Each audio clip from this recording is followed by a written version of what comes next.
It's Renee from the Garden Frog Boutique, and today I'm showing you what Rosette disease is.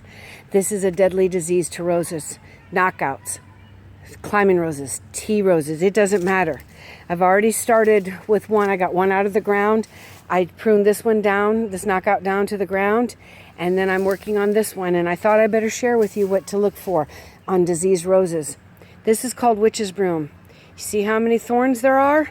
Plus, what gives it away is this deep, dark, the bright burgundy, and the needles are red, but the stem may be a bright, bright green.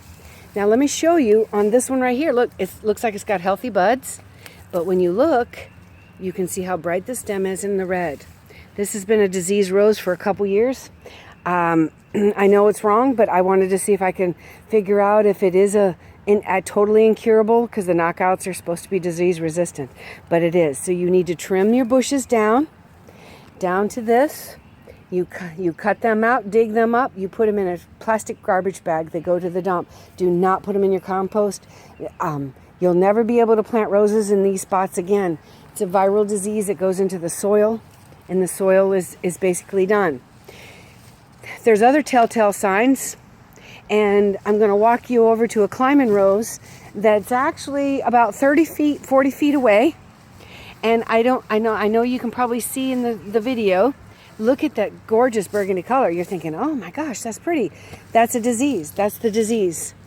And if you look up, you can see how bright burgundy it is. This rose developed, it must have last fall, because this spring I noticed this.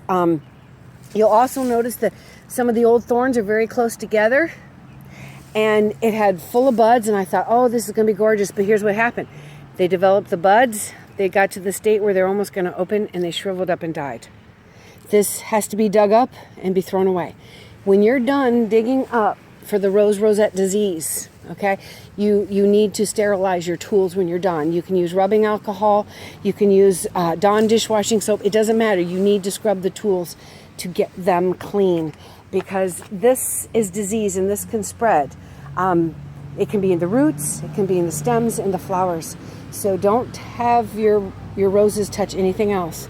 So in this area, since I'm going to be landscaping my yard, I don't like that word, but to sell, I'm probably just going to put shrubs in here, and that'll be okay. I'll just never be, nobody will be able to put roses in here again. But again, this is what I want you to watch for on your roses. And the knockouts are very, very susceptible. I'm in Southeast Virginia. I informed my homeowners association a year ago that their knockouts were all diseased. Unfortunately, they gave them away to people. So now the disease is going to probably spread even worse. But just remember, you look for this bright, beautiful burgundy color, and you look for the different color spikes. And what I showed you was witch's broom. And I wish you could see on the video, but there's all kinds of thorns that grow, and that is your telltale witches.